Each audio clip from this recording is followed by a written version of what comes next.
If you'll study the civil rights movement in the 60s, there's a pattern that emerges. So the predominant leader there is Martin Luther King Jr., which we really like right now because he's dead. I have to believe that a Martin Luther King Jr. right now, he'd be a liberal Marxist socialist that everybody despises, but we'll quote him now because he's not here to offend us in the now.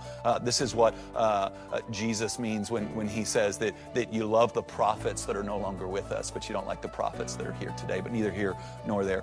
In the 60s, the civil rights movement was born out of the church. And so if you study Martin Luther King, like there was this pattern. They would meet, they would pray, they would worship, they would go over kind of the rules of the protest, and then they would march. And this was a rhythm that was established by King so that it was rooted in the church, that the church let out in a very real way on the civil rights movement in the 60s.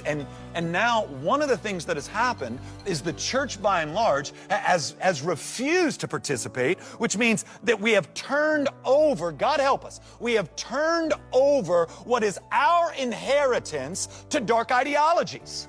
Like when you say, hey, we're not going to get involved, let's just preach the gospel to that, which, by the way, I find so hypocritical. You don't just preach the gospel of sex trafficking. You don't just preach the gospel on the issue of life and abortion. No, you act. And so it's why it's like this brain broke disjoint that's got us acting absurd and then critiquing this movement as being evil and dark when we have given up our inheritance.